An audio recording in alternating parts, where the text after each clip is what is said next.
What if I told you that this messy pages could rewire your brain and stop emotional spirals in their tracks? Sounds too simple to be true, right?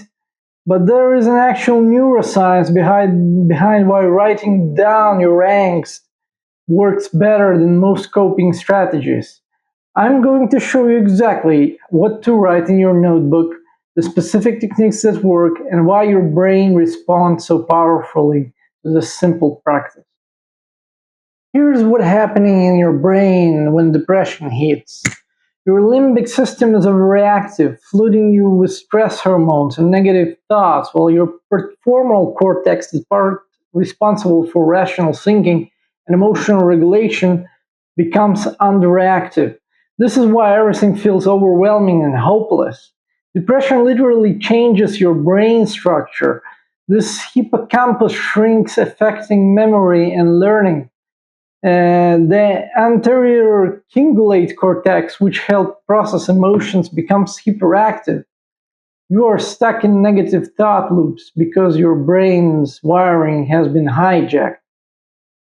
But here's where writing becomes so powerful. When you put pen to paper, you activate multiple brain regions simultaneously. The motor cortex engages for the physical act of writing. The language centers activate to form words.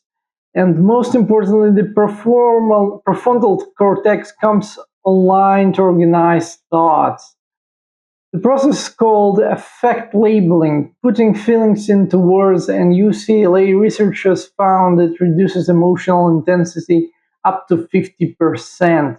But that's just the beginning of what happens. By the way, if you're interested in poetry writing at all, check out the link below because I have a free ebook for you. Now let's continue. Why traditional advice falls short. Before we dive into what actually works, let's talk about what doesn't. How many times have you been told to think positive, just be grateful when you are depressed? That advice feels like being told to fly when you can barely crawl. Traditional journaling often doesn't work either because it asks you to reflect and analyze when your brain is already overwhelmed. Depression makes concentration difficult, so complex journaling prompts become another thing to fail at. What about meditation and mindfulness, you might ask? Well, this can be helpful. Depression often makes sitting with your thoughts feel torturous. Your mind races or goes completely blank, and you end up feeling more frustrated. Writing down your angst works differently because it doesn't ask you to fix anything. It doesn't require positivity or insight. It just asks you to dump what's in your head onto paper. No judgment, no goals, no expression. Here are the basic techniques that work. All right, let's get into an actual writing techniques. I'm going to show you exactly what to write and want you to see how simple it really is. The first technique is called unfiltered brain dump. You can grab a pen and a notebook and start writing something like, everything feels heavy today. Can't shake this feeling that nothing matters. Keep thinking about all the things I should be doing but can't find the energy. Mind won't stop racing but also feels foggy at the same time. Tired of pretending I'm okay when people ask. Notice, I'm not trying to solve anything or make it sound good. I'm just emptying my head. This gives your brain permission to stop holding onto all these thoughts. Technique number 2, the depression dialogue. Depression says, you're worthless and nothing will ever get better. I say, that's not true. You're just an illness talking. Depression says, look at all the evidence. You mess everything up. I say, I've succeeded at things before and I'm just struggling right now. Depression says, why even try? I say, because I felt different before and I can again. This separates you from your illness. Depression isn't you, it's something happening to you. So here you go. Technique number 3, the feeling inventory. Physical sensations, heavy chest, tired eyes, shoulder tense, stomach empty, but no appetite. Emotions, sad, frustrated, lonely, scared about the future. Thoughts, nothing I do matters. I I'm behind everyone else, I'm broken. Energy level 2 out of 10. Depression makes everything blur together. Writing helps you see the different components: physical, emotional, mental. You can separate them, you can list them and attack those feelings and emotions with positivity. Technique number 4, the reality checklist. Depression brain, you haven't accomplished anything. Reality, I got out of bed, I showered, I fed myself. Depression brain, nobody cares about you. Reality, mom texted yesterday, friend invited me out last week. Depression brain, you'll never feel better. Reality, I felt okay for an hour on Tuesday when I was listening to music. This isn't toxic positivity, it's collective evidence that depression distorts your perception. Here are some advanced writing techniques. Once you're comfortable with basic brain dumps, these advanced techniques can help you process deeper patterns and emotions. The letter to your depression. Dear depression, you're back again telling me I'm not enough. You are making everything feel pointless and convincing me that it is permanent. But I see what you're doing now. You're not me. You are an illness that hijacks my thoughts. You make me forget that I've felt joy before and convinced me I want again. But I remember Tuesday when I laughed at that video. I remember feeling proud when I finished that project last month. Analyzing depression helps you separate your identity from the illness. You're not depressed. You're not a depressed person. You're a person experiencing depression. Here you go. The time travel exercise. Ask me, remember when you thought you'd never get through the high school? You did. Remember thinking you'd never survive the breakup? You're here. Remember feeling this hopeless before? You came through it. Present me. Right now everything feels impossible, but I'm still breathing, still trying, still writing these words. Future me. I know you can't see it now, but there will be days when you laugh again, when something beautiful catches your attention, when you feel grateful to be alive. This creates a timeline that depression tries to erase. It reminds you that feelings change. Another technique: worst day versus best day comparison. Worst day mindset. Everything is terrible. Nothing works. I'm broken beyond repair. There is no point trying. Best day mindset. Some things are hard but manageable. I have tools that help. I'm struggling but not broken. Small steps matter. Today feels like somewhere is in between, leaning towards worst day but trying to remember the best day exists. Another technique called the stream of consciousness flow. Don't know what to write, but here I am writing anyway, feeling weird about this, but I also kind of relieved to just let my mind wander without trying to make sense, wondering if anyone else feels this empty confusion about what's the point of anything, but also remembering how good coffee tasted this morning and how the dog looked happy when I pet him. No punctuation, no editing, just following wherever your mind goes. This often reveals thoughts you didn't know you were having. The neuroscience deep dive. Let me explain exactly what's happening in your brain when you write, because understanding this makes the practice more powerful. When you're depressed, your brain default mode network, the area is active. When you are not focused on anything specific, becomes hyperactive. This is why your mind constantly wanders to negative thoughts. It's like having a radio stuck on a station that only plays sad songs. Writing engages what neuroscientists call talk positive network, regions that activate when you're focused on specific activity. They literally switches off default mode network. You're giving your brain a different channel to tune into. But here's what really fascinating.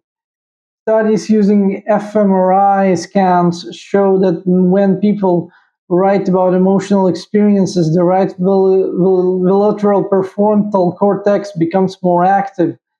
This is the brain region responsible for emotional regulation. It's like strengthening a muscle that helps you handle difficult feelings. Dr. James Panbaker at the University of Texas has studied expressive writing for over 30 years. His research shows that people who write about traumatic or emotional experiences or just 15 to 20 minutes 3 to 5 times show improved immune function, reduced doctor visits, and even better mood for months afterward. The key is that writing doesn't just distract you from negative thoughts, it actually processes them. When you write, you're converting your emotional experiences into narrative structure, which helps your brain file them away as memories rather than current threats. Common mistakes and how to avoid them. Now let's talk about the mistakes that make this practice less effective, because I see people make this all the time, trying to write beautifully. Depression already makes you feel like a failure. Don't turn writing into another performance, you can fail it. Your handwriting can be messy, your grammar terrible, your thoughts jumbled. It's perfect the way it is. Mistake number two, censoring yourself. You might think I can't write that, it's too dark, or that sounds crazy. Write it anyway. The darkest thoughts lose power when you put them on paper. Mistake number three, looking for immediate insight. Sometimes you'll write and feel worse initially. That's normal. You're stirring up emotions that were buried. The relief usually comes during or after writing, not immediately. Mistake number four, comparing your writing to others.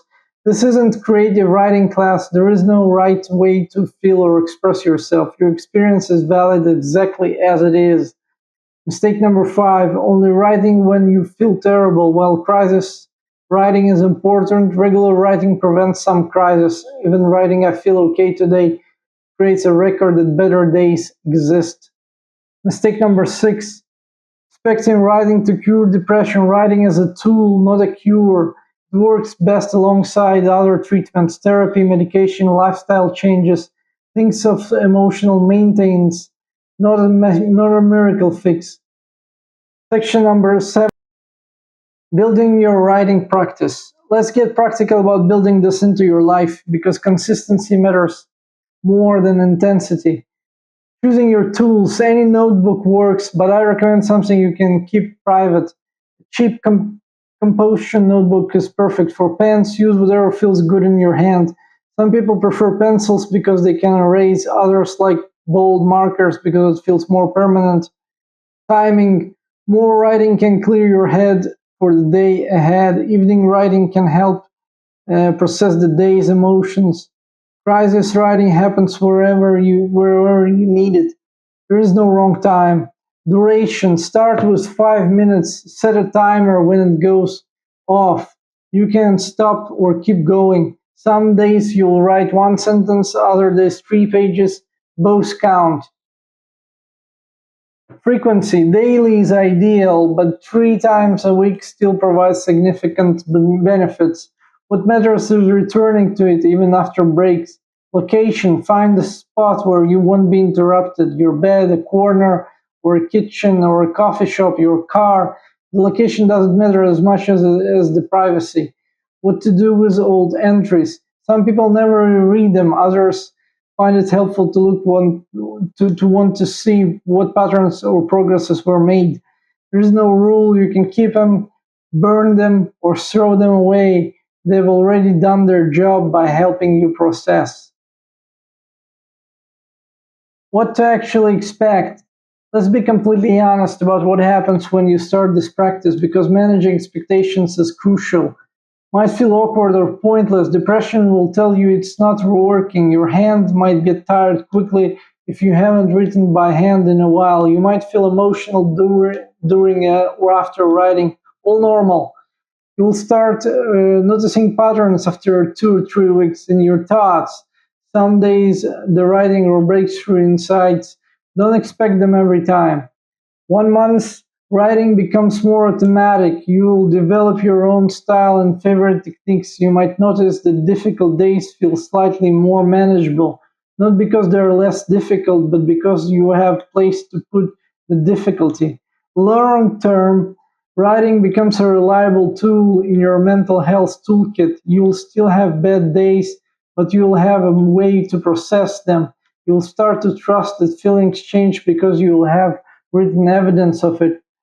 Remember, this isn't about becoming a better writer or having profound insights. It's about giving your brain a way to process what it's holding. Some sessions will feel life changing, others will feel like emptying mental trash. Both are equally valuable. Depression lies to you about many things. That you're worthless, that nothing will change, that there is no point in trying. But here's what's true: you have more influence over your mental state than depression wants you to believe. Writing your angst is about fixing yourself. You're not broken. It's about processing the very real, the very difficult experience of being human in a world that can feel overwhelming. Tonight, before you go to bed, grab any piece of paper and just write for 5 minutes. Write about today, about how you're feeling, about nothing at all. Don't judge it, don't edit it, just let it exist. If this video helped you understand why the simple practice is so powerful, subscribe for more evidence-based mental health content, and remember, your thoughts and feelings are valid, but they don't have to control you. You're stronger than you know, one word at a time. Thank you for watching. Cheers.